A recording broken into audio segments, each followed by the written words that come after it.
Hello everyone, good evening. Metrology में जो है हम पढ़ रहे थे unit 5, that is measurement of screw thread and gauge. तो अभी तक हमने जो है सिंपल टर्मिनोलॉजी देखी थी कि जो हमारा स्क्रू होता है वो किस तरीके से होता है। उसके अलावा स्क्रू में कौन कौन से टर्मिनोलॉजी होते हैं, क्रश क्या होता है, पिच क्या होता है, पिच डायमीटर क्या होता है। उसके अलावा बात करें तो लीड एंगल क्या होता है, लीड क्या होता है। ये सब चीज़ें हमने प्रीवियस लेक्चर्स में ऑलरेडी डिस्कस करी हैं। उसके बाद हम जब नेक्स्ट टॉपिक पढ़ रहे थे वो था हमारा मेजरमेंट ऑफ स्क्रू थ्रेड। ठीक है, स्क्रू थ्रेड के डिफरेंट एलिमेंट का मेजरमेंट हम किस तरीके से करते हैं वो हमने प्रीवियस लेक्चर्स में देखा हुआ था, जिसमें हमने मेजर डाया को मेजरमेंट यानी कि मेजर डाया को हम किस प्रकार से मेजर करते हैं, साथ ही साथ माइनर डाया का मेजरमेंट हमने देखा था। तो आज हम पढ़ेंगे मेजरमेंट ऑफ इफेक्टिव डायमीटर। अब आइए सबसे पहले बात करते हैं कि इफेक्टिव डायमीटर होता क्या है। भाई हम जब तक हमें ये नहीं पता होगा कि इफेक्टिव डायमीटर होता क्या है तब तक हम किस प्रकार से मेजरमेंट कर पाएंगे। तो जैसे आप अगर बात करें, आपने गियर का पढ़ा होगा, तो जब गियर एक दूसरे में मैच करते हैं या कह लीजिए जब थ्रेड होती हैं जो आपकी स्क्रू थ्रेड होती हैं वो एक दूसरे को मैच करती हैं, एक दूसरे से एक दूसरे के कांटेक्ट में आके पावर का ट्रांसमिशन करती हैं या लॉक करती हैं। उस केस में वो किस पॉइंट पे टच करती हैं, उसी पॉइंट को, उस पॉइंट से पास होने वाला जो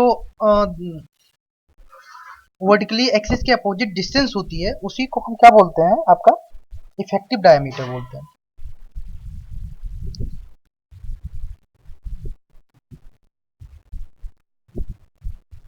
अब बात करें अगर कि इफेक्टिव डायमीटर को मेजर करने के लिए कौन कौन से मेथड होते हैं, तो यहाँ पे आपको बेसिकली 3 मेथड पढ़ना है। अब मेजरमेंट का सबसे बेस्ट मेथड जो होता है वो आपका होता है वायर मेथड। वायर मेथड में आपको 3 मेथड मिलेंगे। पहला है 1 वायर, फिर 2 वायर, फिर 3 वायर मेथड। अगर बात करें तो स्क्रू थ्रेड का जो आपका स्क्रू थ्रेड का जो इफेक्टिव डायमीटर होता है वो एक तरीके से आपका जो पिच सिलेंडर होता है। जैसे कि आप बात करें गियर की या आप स्क्रू की बात करें तो यहाँ पे आपको क्या मिलता है, जैसे अगर कोई आपका स्क्रू और स्क्रू नट है, मान लीजिए स्क्रू कुछ इस तरीके है, ठीक है। अब जो फीमेल स्क्रू का जो फीमेल पार्ट होगा जब वो इसे मैश करेगा,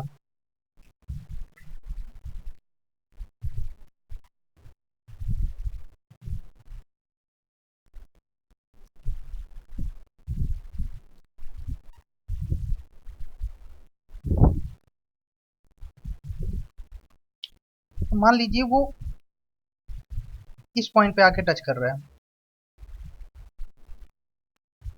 है ना। अब ये जो पॉइंट है, ये जो पॉइंट आप देख रहे होंगे, है ना, मान लीजिए ये एक्सिस है इस स्क्रू की। तो आपको ये जो जिस पॉइंट पे ये दोनों एक दूसरे को टच कर रहे हैं, जिस पॉइंट पे टच करते हैं और पावर का ट्रांसमिशन होता है या कह लीजिए लॉक हो जाते हैं एक दूसरे के अगेंस्ट, यही आपका क्या होगा, पिच सर्किल। इसी को क्या बोलते हैं, इससे एक तरीके से ये इमेजिनरी सर्किल बनती है, इसको हम क्या बोलते हैं गियर में, पिच सर्किल बोलते हैं। तो इसी तरीके से अगर स्क्रू की बात करेंगे तो यही जिस पॉइंट पे आपका जो पिच सिलेंडर होता है, ठीक है, उसका जो डायमीटर होता है, यानी कि जो पिच जिस पॉइंट पे एक मेल और फीमेल पार्ट जो है लॉकिंग स्क्रू के वो टच करते हैं, एक दूसरे को कांटेक्ट करते हैं, ठीक है। अब एक्चुअली में देखिए क्या होता है कि जब भी लॉक होता है आपका, तो उस केस में जैसे हम एक सिंगल थ्रेड की बात करें तो जब इसमें कोई थ्रेड आके लॉक होगा तो उस केस में क्या होगा कि मान लीजिए इस पॉइंट पे टच कर रहा है, ठीक है। तो इस पॉइंट पे जो होता हुआ एक तरीके से जो आपका सर्कल गुजरेगा उसी को क्या बोलेंगे, पिच सर्कल बोलेंगे। और उस सर्किल के डायामीटर को हम क्या बोलते हैं, पिच सर्किल डायामीटर बोलते हैं, ठीक है। या इसी को क्या बोलते हैं, इफेक्टिव डायामीटर बोलते हैं। ये सबको समझ में आया होगा चीज। तो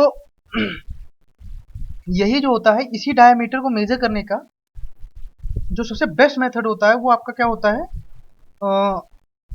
वायर मेथड। और वायर मेथड में भी 3 तरीके से होते हैं। इसमें क्या होता है कि यूजुअली आप अगर किसी डायरेक्ट मेथड के थ्रू आप मेजर करना चाहें तो वो नहीं कर पाएंगे, आपको अलग से एक्स्ट्रा एफर्ट करना होगा इस मेजरमेंट के लिए, इफेक्टिव डायमीटर मेजर के लिए। तो इसमें अगर वायर मेथड की एक तरीके से हार्डन स्टील के वायर्स होते हैं, ठीक है। क्यों हार्डन स्टील के क्यों होते हैं, क्योंकि अगर आप वैसे किसी भी क्या नाम है मेटल का वायर लेंगे तो उनके शेप और साइज जो है वो अफेक्टेड होने के चांसेस रहते हैं। लेकिन हार्डन स्टील का वायर इसलिए लिया जाता है जिससे इसका शेप और साइज जो है वो डिस्टॉर्ट ना हो और हमें एक्यूरेटली जो है इफेक्टिव डायमीटर का मेजरमेंट हम कर सकें।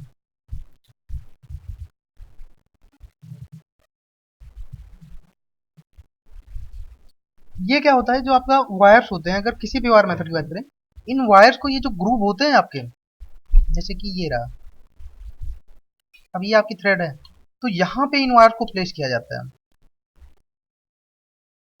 इस पोजीशन पे, यानी कि इन ग्रुप्स के बीच में जो है वायर को प्लेस किया जाता है।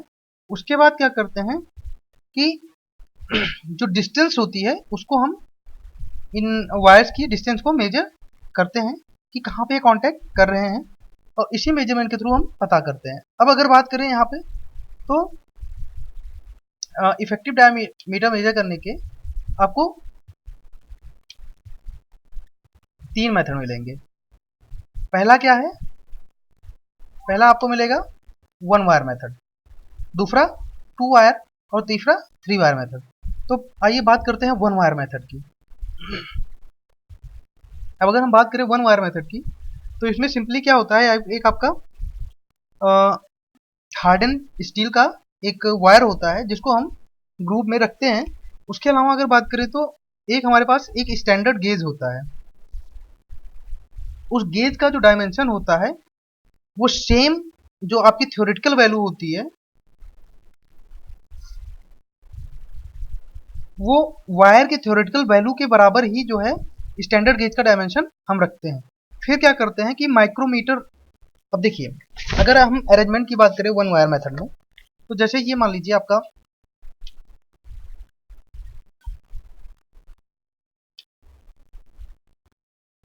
इस तरीके से आपका कोई आपका स्क्रू दिया हुआ है, ठीक है, जिसमें इस तरीके से ग्रुप कटे हुए हैं स्क्रू में। इसी तरीके से सेम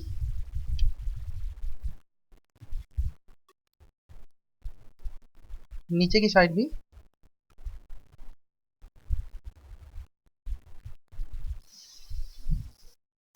ठीक है, कुछ इस तरीके से आपके ग्रुप्स कटे हुए हैं। तो सबसे पहले क्या करते हैं, यहाँ पे 1 वायर मेथड में एक, जैसे कि मैंने आपको बताया वायर होता है स्टील का, हार्डन स्टील का, उस वायर को यहाँ पे हम प्लेस करते हैं, थोड़ा सा सर्कुलर बनाएं, ठीक है, इसको यहाँ पे प्लेस करते हैं। अब बात करते हैं यहाँ पे आपकी,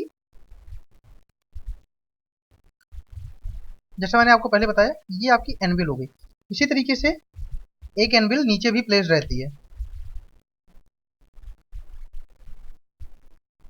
कुछ इस तरीके से एक एनविल आपकी यहाँ पे भी प्लेस्ड रहेगी,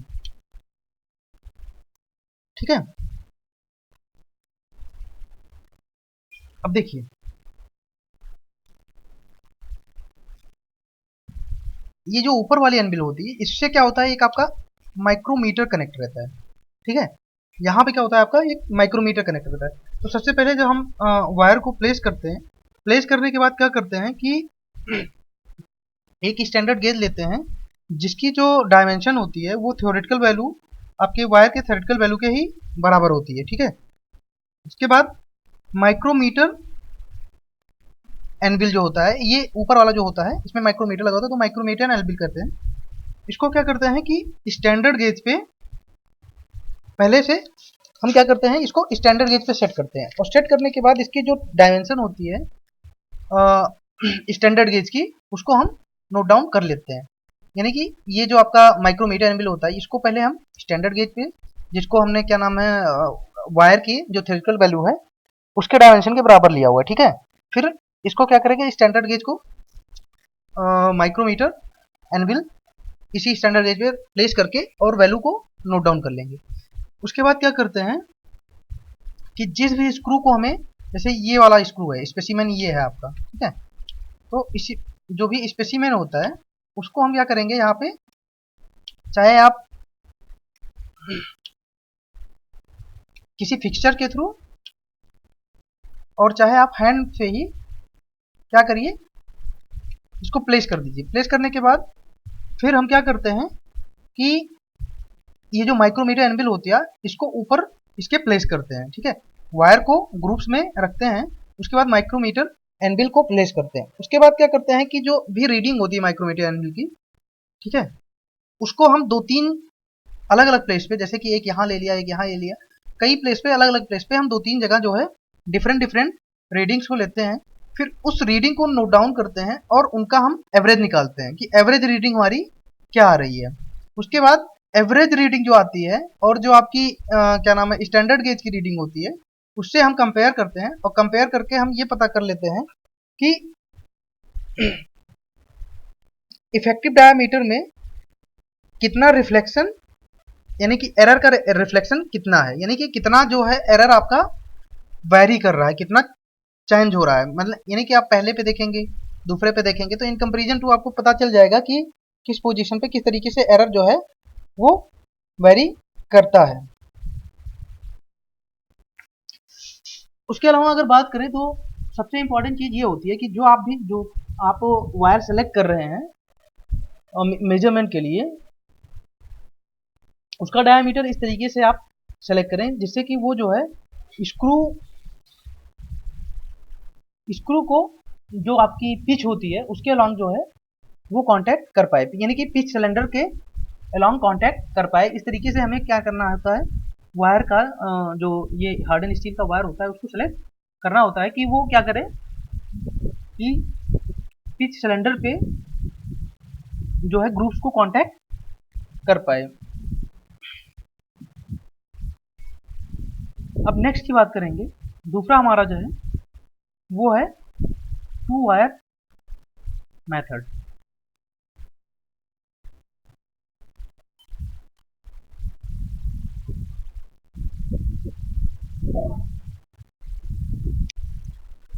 नेक्स्ट है हमारा 2 वायर मेथड। तो अगर हम 2 वायर मेथड की बात करें तो इसमें जहाँ पे हम सिंगल वायर लेते थे हार्डन स्टील का, वहाँ पे सेम साइज का, सेम डायमीटर का सिंगल वायर ना लेके डबल वायर लेते हैं। फिर उसको क्या करते हैं, जो भी आपका थ्रेड का जो बी शेप होता है, या कह लीजिए थ्रेड का ये जो पोर्शन होता है, उसमें हम क्या करते हैं, एक इन दोनों वायर को एक दूसरे के अपोजिट आपके थ्रेड में प्लेस करते हैं, ठीक है। मतलब कि सेम होती है, जस्ट थ्रेड सेम ही होती है बट अपोजिट साइड में प्लेस करते हैं। अब उसके बाद क्या करते हैं, जो 2 स्टैंडर्ड होते हैं आपके, उनको लेते हैं और उनकी माइक्रोमीटर की सहायता से जो आपके सिलेंड्रिकल स्टैंडर्ड्स हैं और जो आपके वायर्स हैं उनके ऊपर की जो मेजरमेंट है उसको मेजर कर लेते हैं। उसके अलावा यहाँ पे आपको 2 सेंटर जो है, जहाँ पे आप जिस भी स्क्रू का हमें डायमीटर मेजर करना है उसको होल्ड करते हैं, तो ये जो होते हैं आपके इन्हीं सेंटर्स के बीच में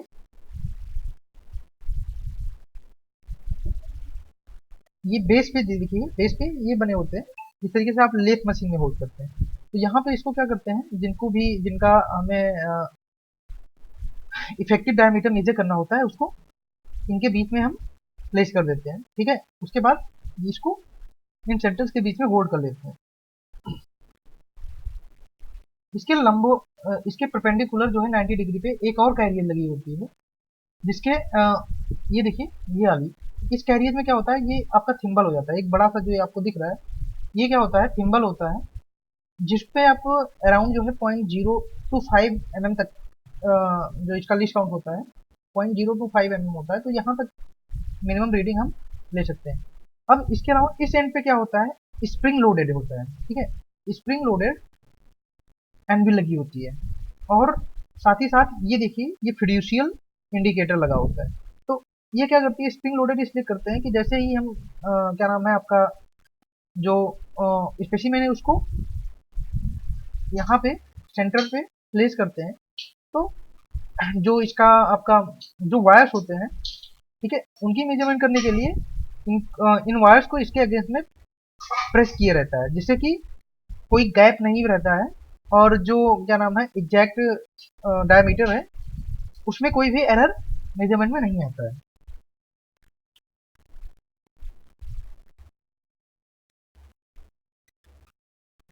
अब जो ये आपका सेंटर होता है उसके बेस पे तो आपके दो ब्रैकेट बने रहते हैं, ये इसी ब्रैकेट पे क्या होता है, ये देखिए ये जो ब्रैकेट होता है इसी पे ये आधारित यानी कि बेस्ड रहते हैं।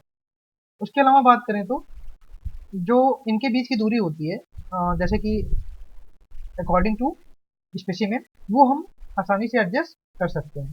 साथ ही साथ एक तीसरा जो है कैरेज होता है जो कि आपके फिड्यूशियल इंडिकेटर को सेट पॉइंट पे जिस पे आपको मेजरमेंट करना रहता है वहां पे एडजस्ट करता है, ठीक है। और रीडिंग के टाइम पे क्या होता है कि थिम्बल और जो फिड्यूशियल इंडिकेटर होता है वो एक दूसरे के आमने सामने होते हैं, मतलब कि सेम ही स्पेंडल पे जो उनकी एक्सिस होती है वो सेम होती है। और ये क्या होता है, ये कैरियर जो सेंटर को कैरी करने वाला कैरियर होता है उसके परपेंडिकुलर होता है। तो इस तरीके से हम क्या करते हैं कि जो भी हमें मेजरमेंट करना होता है जिस भी स्पेसिमेन का, उसको हम यहाँ पे प्लेस कर देते हैं। उसके अलावा इनकी पोजीशन को मेंटेन रखने के लिए एक कोनिकल जो है खूंटी या पैक्स कह लीजिए वो लगा होता है, जिससे कि ये फ्रिक्शन के थ्रू इसको उसी पोजीशन पे मेंटेन किए रहता है और डिस्प्लेस नहीं होने देता है।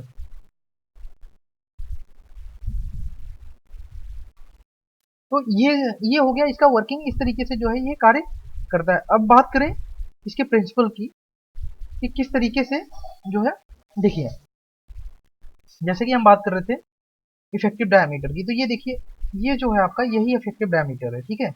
मतलब कि जहाँ पे आपका जो वायर है वो जो आपका स्क्रू है उसको टच कर रहा है।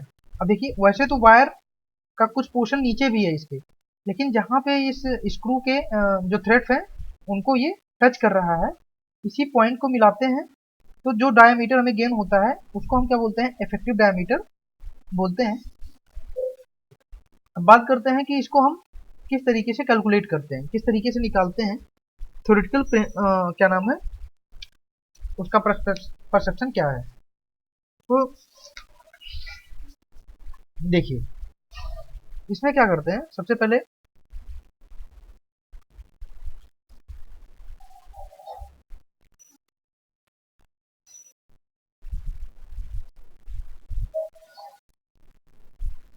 जैसे कि मान लीजिए ये हमारे पास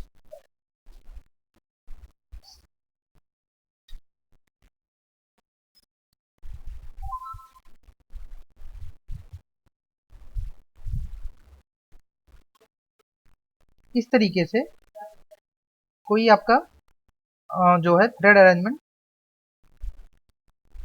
दी हुई है, ठीक है। मान लीजिए कुछ इस तरीके से दी हुई है, हाँ थोड़ा अच्छा नहीं बना चलिए, लेकिन हम समझने के लिए काफ़ी है।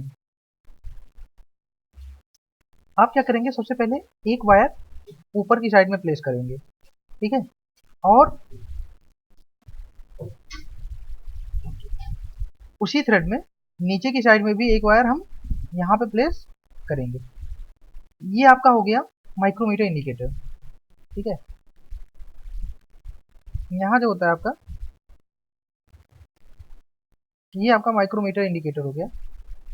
इसी तरीके से एक क्या नाम है, एनविल नीचे की तरफ भी प्लेस रहती है।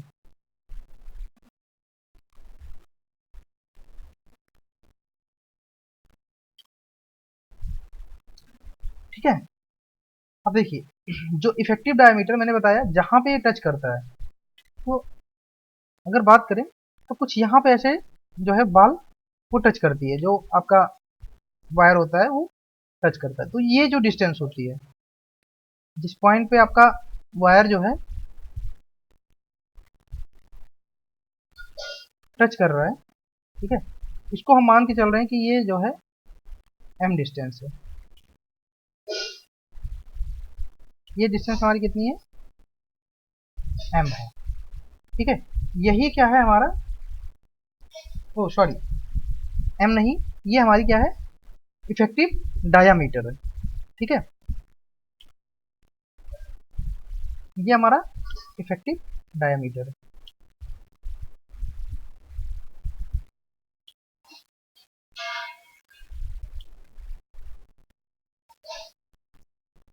अब बात करें तो ये जो आपके वायर्स हैं, इनकी जो ऊपरी पोजीशन है, हम ये मान के चल रहे हैं कि इनकी जो ऊपरी पोजीशन है, इनके बीच की जो डिस्टेंस है उसको हम m से रिप्रेजेंट कर रहे हैं। ठीक है, वायर्स के, ध्यान दीजिएगा, वायर्स के ऊपरी जो पोजीशन है उसकी जो डिस्टेंस है वो m मान के चल रहे हैं। ठीक है,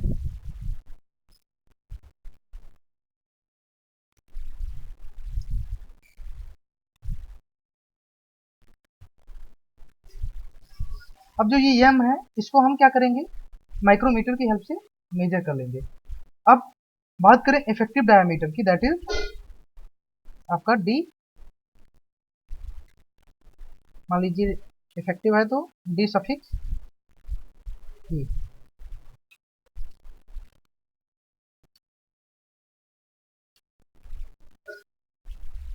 ये आपका हो जाएगा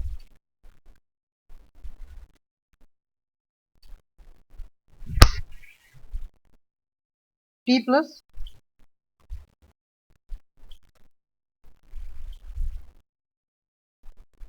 p। अब अगर बात करेंगे, यहाँ पे p आपका क्या है, करेक्शन फैक्टर है।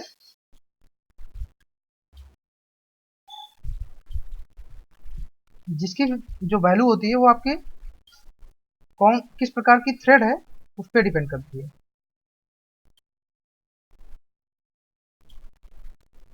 मतलब कि एक्मे है, बिडवर्थ है, कौन सी थ्रेड है उस पर डिपेंड करेगी।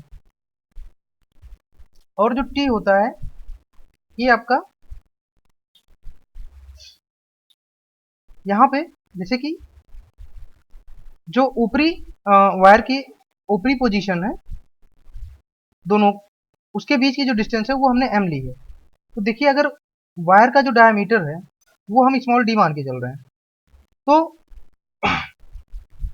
जो आपका t आएगा वो सेंटर पोजीशन होगी, सेंटर्स के बीच में दोनों वायर के जो डिस्टेंस होगी वो होगी, और वो आपका होगा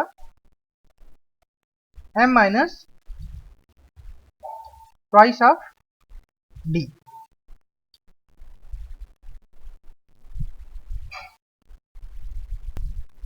अब अगर हम किसी सिंगल थ्रेड पे अगर फोकस करें रिलेशनशिप निकालने के लिए कि इस तरीके से हम इफेक्टिव डायमीटर निकालेंगे, उसके लिए हम एक सिंगल आपके थ्रेड पे फोकस करते हैं। मान लीजिए ये आपकी कोई थ्रेड है जिसका फ्लैंक जो है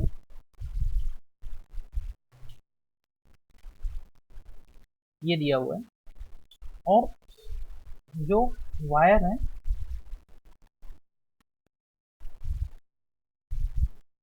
वो कुछ इस तरीके से प्लेस्ड है कुछ फ्लैंक के बीच में।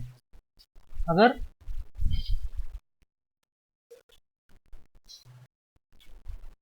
ये क्या कर रहा है, ये एक तरीके से इस एंगल को बाइसेक्ट कर रहा है।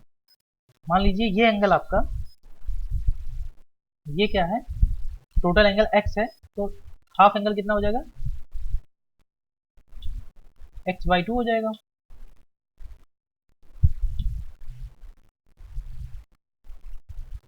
ठीक है।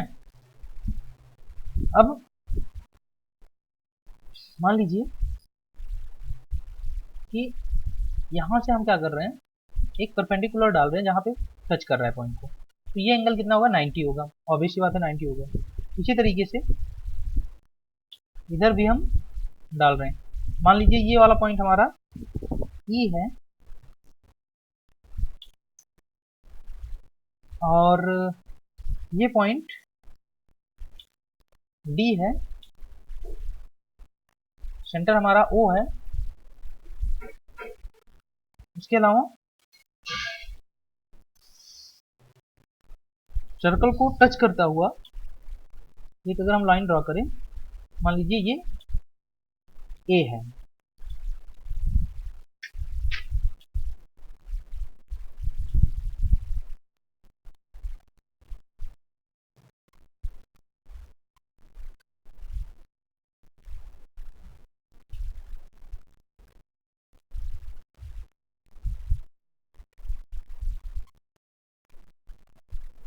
ठीक है। उसके अलावा अगर हम डी को ई से मिलाते हैं,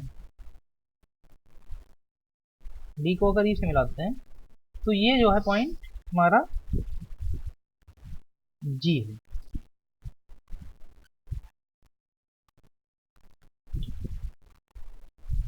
ठीक है। उसके अलावा ये पॉइंट हम एफ मानते हैं। तो बात करें अगर ट्रायंगल ओ एफ डी यानी कि हाफ के, ये वाला जो हाफ है, इस ट्रायंगल में बात करें, आपको एंगल x/2 पता ही है। ठीक है। अब इस ट्रायंगल में अगर देखेंगे तो ओ एफ की बात करेंगे तो देखिए ये एंगल आपको थीटा दिया हुआ है, ये एंगल 90 है। ठीक है। तो ये क्या हो जाएगा, कर्ण हो जाएगा, ओडी हमारा क्या हो जाएगा, कर्ण हो जाएगा। तो सॉरी, ओ एफ हमारा क्या हो जाएगा, अगर हम ओ एफ की बात करें, देखिए जो आपको ओडी दिया हुआ है ये क्या है, जो टोटल डायमीटर है उसका हाफ है, यानी कि d/2 है।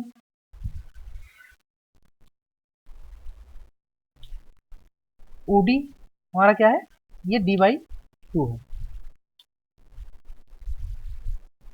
अब अगर हम साइन थीटा की बात करें तो साइन थीटा बराबर क्या होता है, लंब बटे कर्ण। कर्ण हमारा क्या है, ओ एफ है। ठीक है। यानी और लंब क्या है, d/2 है। तो d/2 बटे अगर हम कर्ण की बात करें दैट इज ओ एफ, तो ये हमारा क्या हो जाएगा, साइन थीटा, है ना, साइन x/2। तो यहां से जो है ओ एफ हमें क्या मिल जाएगा, ओ एफ मिल जाएगा d/2 साइन x/2। तो आपको पता है कि 1/sin क्या होता है, कौशिक होता है। तो यहां से अगर निकालेंगे तो ये मिल जाएगा d/2 कौशिक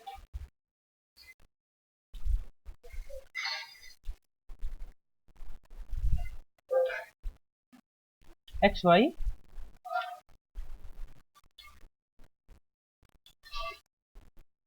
ये हमें ओ एफ मिल गया। इसी तरीके से अगर बात करेंगे एफ ए की, एफ ए, तो ये पता है आपको 90 डिग्री है।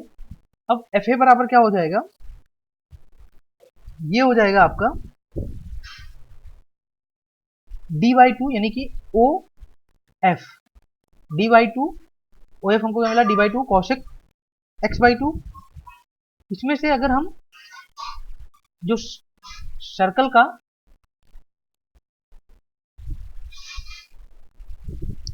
डायामीटर है वो अगर घटा दें, यानी कि आपका टोटल डायामीटर यहां से लेके और यहाँ तक आपको दिया हुआ है, ठीक है। अब इसमें से हम क्या करेंगे, अगर हमें AF निकालना है तो AF यहाँ पे है, A यहाँ पे है, F यहाँ पे है, ठीक है। देखिएगा AF यानी कि A यहाँ पे है, F यहाँ पे है, तो AF बराबर आपका क्या हो जाएगा,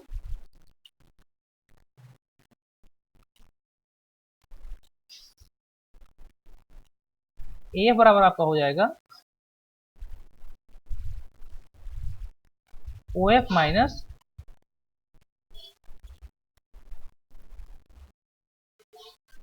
डायमीटर ऑफ वायर बाई 2, है ना, हाफ डायमीटर। इस तरीके से आप बात करेंगे फिर। तो ये आपको ऑलरेडी d/2 cosec थीटा दिया हुआ है, तो d/2 आप कॉमन सीधे ले लेंगे और आपका आ जाएगा cosec x/2 माइनस 1।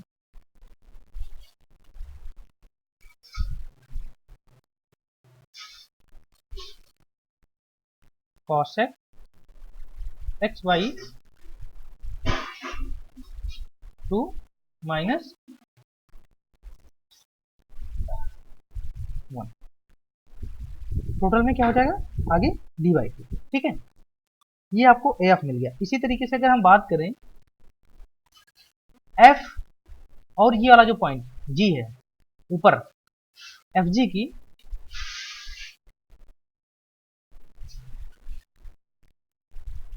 तो FG हमारा जो होगा वो होगा,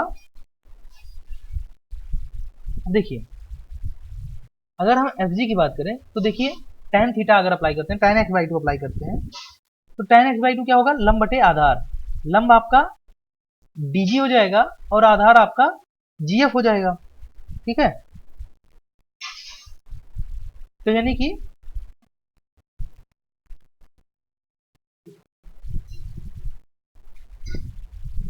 अगर हम कॉट कर दें तो ये क्या हो जाएगा, कॉट x/2 और यहाँ पे FG/DG यानी कि आधार बटे लंब। तो आधार आपका क्या है, FG/DG, सॉरी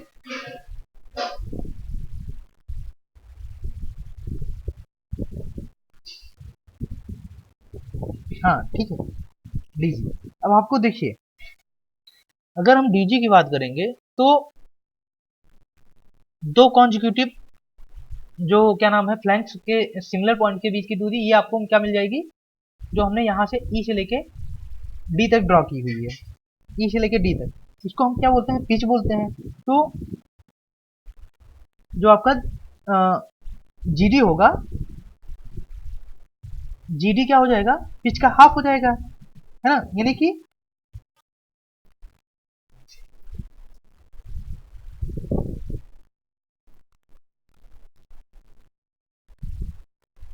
देखिए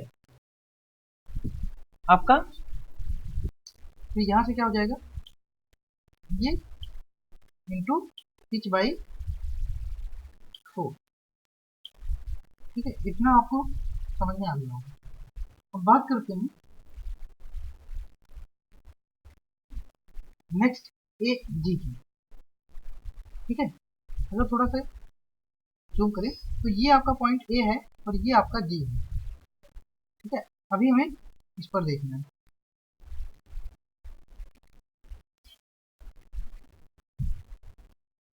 तो अगर हम AG की बात करेंगे, AG बराबर क्या हो जाएगा, ये आपका AG बराबर क्या हो जाएगा, FG माइनस AF, यही आपका क्या हो जाएगा, AG हो जाएगा, ठीक है। तो ये देखते हैं,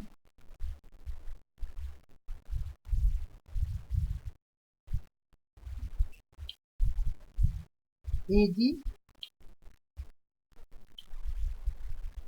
बराबर क्या हो जाएगा, ये आपका FG यानी कि सीधे यहाँ से लेके और जो आपके पिच लाइन है उसकी डिस्टेंस यानी कि एफ जी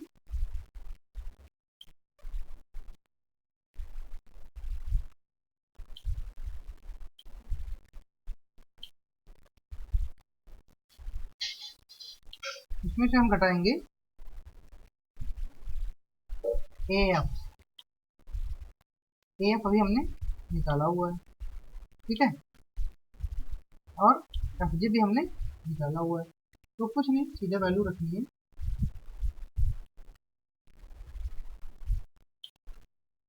हमारे पास ए एफ भी है, हमारे पास एफ जी भी है। तो एफ जी हमारे पास क्या है, 3/4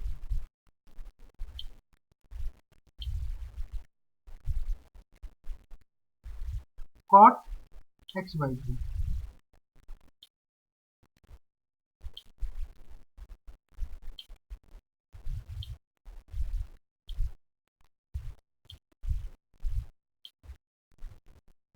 माइनस एफ हमारे पास क्या है,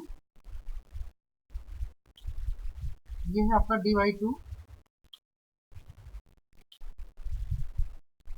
ब्रैकेट में cos x/2 -1।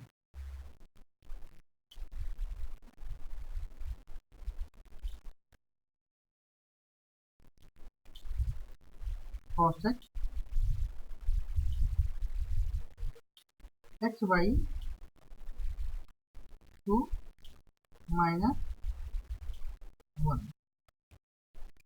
अब यहाँ से जो है आपको ए जी की वैल्यू मिल गई है ना, ए जी यानी कि इस पॉइंट की वैल्यू आपको मिल गई। आपको क्या चाहिए,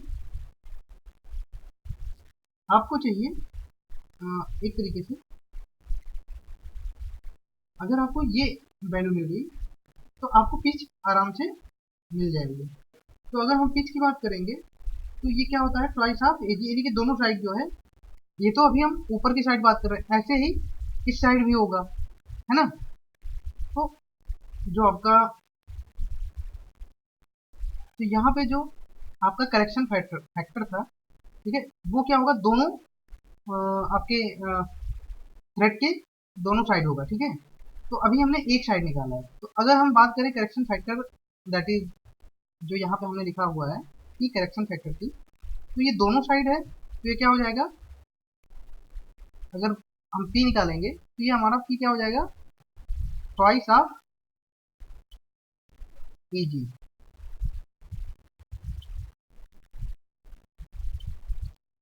ना, ट्वाइस ऑफ ए जी, यानी कि इस इक्वेशन में आपको कुछ नहीं, बस 2 से मल्टीप्लाई कराना है तो आपको करेक्शन फैक्टर मिल जाएगा। अब ये करेक्शन फैक्टर उठा के हम जो है इस इक्वेशन में रख देंगे, और t की वैल्यू आपको पता है ये m-2d, तो यहाँ पे हमें इफेक्टिव डायमीटर मिल जाएगा, ठीक है। यूजुअली अगर बात करें तो जनरली ये जो होता है, थोड़ा सा आप कह लीजिए इस मेथड से क्या होता है, एरर के चांसेस बहुत ज़्यादा रहते हैं, इसलिए हम जो माइक्रोमीटर का इस्तेमाल करते हैं वो क्या करते हैं, फ्लोटिंग कैरियर माइक्रोमीटर का इस्तेमाल करते हैं, जिससे कि आसानी से जो है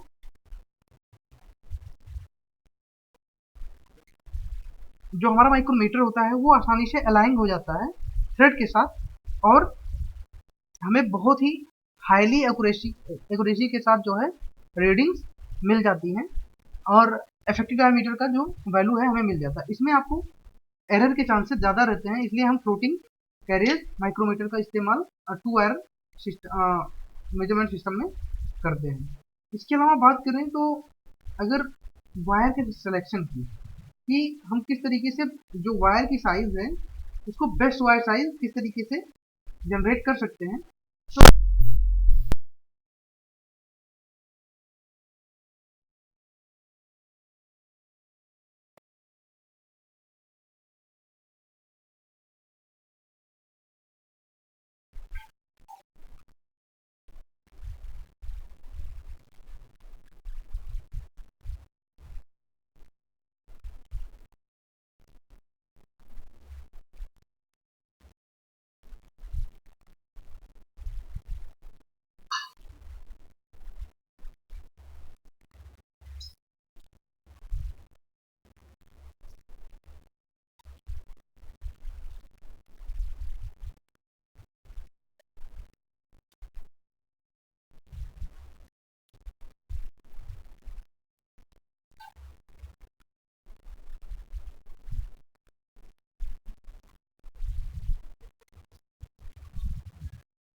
तो बेस्ट वायर साइज की अगर हम बात करें, किस तरीके से हम जो वायर का सिलेक्शन है किस प्रकार से करें कि जो वायर आपका जो लिया गया वायर है वो उसके पिच सर्कल पे ही, पिच लाइन पे ही जाके कांटेक्ट करे आपके थ्रेड को। तो अगर हम बात करें बेस्ट साइज वायर की, तो आपको पता है बेस्ट साइज वायर हमारा वही होता है जो कि पिच से पास होता हुआ, यानी कि पिच पे जाके आपके जो फ्लैंक्स होते हैं उनको टच करता हो। अब मान लीजिए हमारे पास एक डी डायमीटर का वायर है, ये हमारे पास एक डी डायमीटर का वायर है। तो ये जो जहां से पास हो रहा है ये क्या है, इसकी पिच है। अब हम मान लेते हैं कि ये सेंटर है, ये सेंटर से पास होती हुई लाइन जा रही है।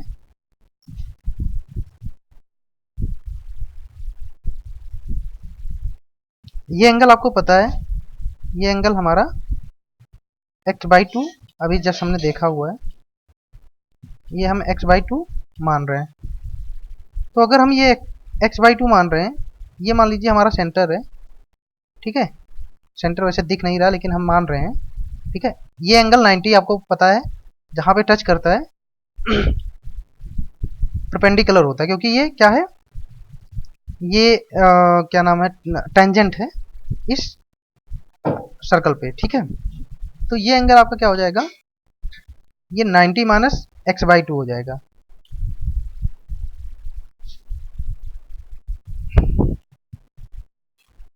ठीक है, अगर इस एंगल की बात करें ये क्या हो जाएगा, 90 माइनस x/2।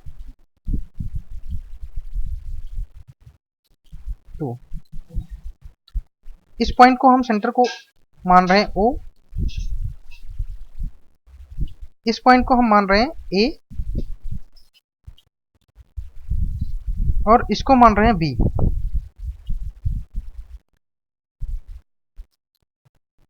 चलिए अब अगर बात करें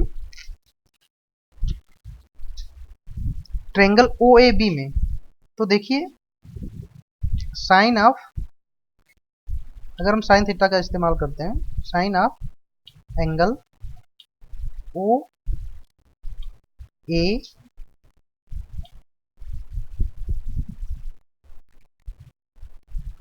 सॉरी AOB, OA नहीं AOB, जो कि 90 माइनस थीटा है, AOB है ना। तो ये क्या होगा, साइन थीटा बराबर लंब बटे कर्ण, है ना। लंब आपका क्या है, इसके रिस्पेक्ट में लंब आपका AB है और कर्ण आपका OA है। तो यहाँ पे लिखिए AB और कर्ण आपका OA,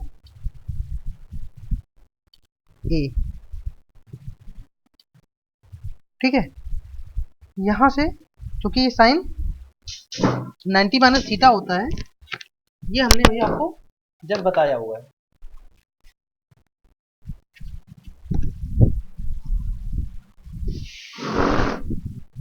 तो यहाँ पे साइन 90 माइनस थीटा क्या हो जाएगा,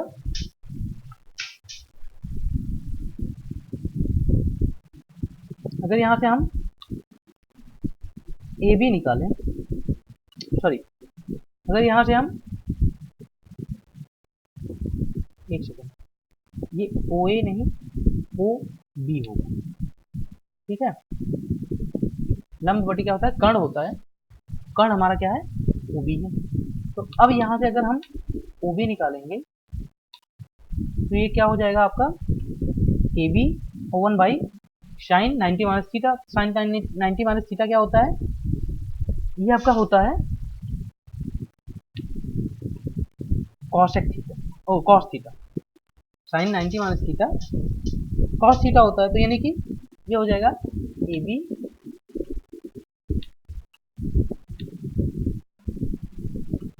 अपॉन कॉस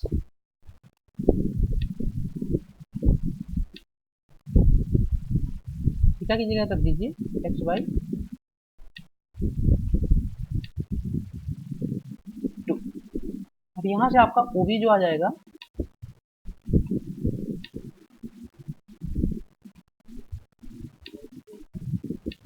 वो होगा AB सेक, कॉस ऊपर जाएगा तो सेक हो जाएगा AB सेक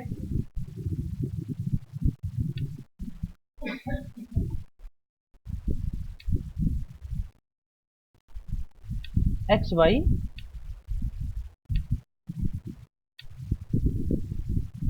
2।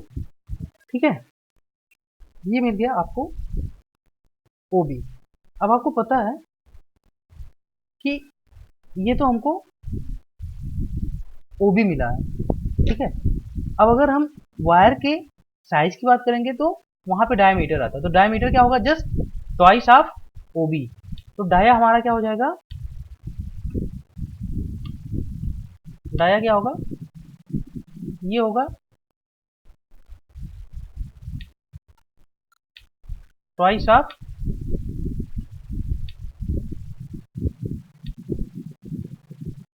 OB, यानी कि 2AB sec x by 2।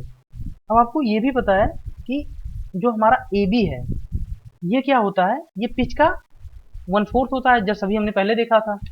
AB बराबर क्या है, P/4, ये हमने अभी जस्ट प्रीवियस डेरिवेशन में देखा था। तो यहाँ पे AB बराबर आप क्या रख दीजिए, P/4। अब यहाँ पे जब आप P/4 रखेंगे AB की जगह, तो P/4 इंटू 2, क्योंकि ट्वाइस OB है, तो ये हो जाएगा 2 इंटू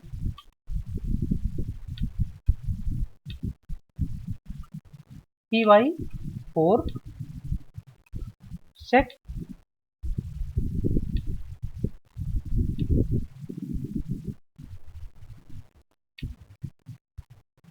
सेक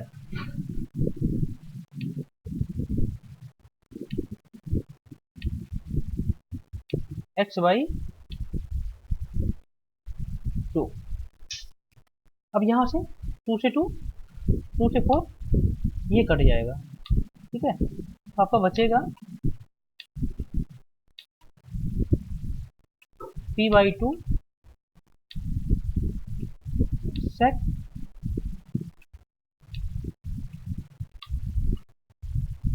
x बाई 2। यही आपका क्या होगा, बेस्ट साइज ऑफ जो वायर है उसका डायमीटर होगा, ठीक है। तो इस तरीके से जो है हम जो वायर सेलेक्ट करते हैं उसका हम बेस्ट डायमीटर इस तरीके से सेलेक्ट कर सकते हैं कि कौन सा वायर जो है बेस्ट सूटेड होगा इफेक्टिव डायमीटर के मेजरमेंट के लिए।